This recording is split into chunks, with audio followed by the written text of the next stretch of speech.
Terror funding मामले की जांच का सामना कर रहे पीएफआई यानी पॉपुलर फ्रंट ऑफ इंडिया पर सरकार ने बैन लगा दिया है। इस बात की जानकारी आपको होगी कि दिल्ली, यूपी से लेकर देश के अलग अलग ठिकानों पर ताबड़तोड़ एक्शन के बाद केंद्र सरकार ने यूएपीए के तहत इस संगठन को गैर कानूनी घोषित कर दिया।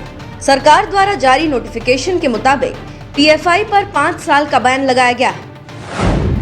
इतना ही नहीं, पीएफआई के अलावा उससे जुड़े अन्य 8 संगठनों पर भी बैन लगाया गया। इसी बात को लेकर कई राजनीतिक दल गुस्से में हैं और सरकार पर भड़क गए।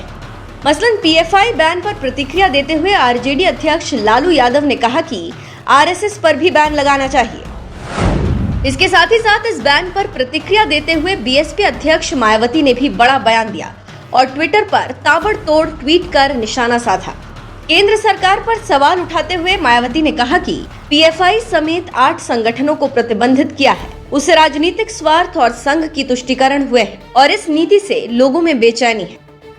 मायावती ने शुक्रवार को ट्विटर के माध्यम से लिखा कि केंद्र द्वारा पीपल्स फ्रंट ऑफ इंडिया पर देश भर में कई प्रकार से टारगेट करके अंततः अब विधानसभा चुनावों से पहले उसे उसके 8 सहयोगी संगठनों के साथ प्रतिबंध लगा दिया गया है।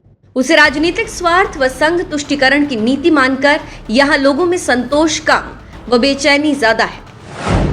बीएसपी सुप्रीमो ने आगे लिखा कि यही कारण है कि विपक्षी पार्टियां सरकार की नीयत में खोट मानकर इस मुद्दे पर भी आक्रोशित व हमलावर है और आरएसएस पर भी बैन लगाने की मांग खुलेआम हो रही है कि अगर पीएफआई देश की आंतरिक सुरक्षा के लिए खतरा है तो उस जैसी अन्य संगठनों पर भी बैन क्यों नहीं लगना चाहिए।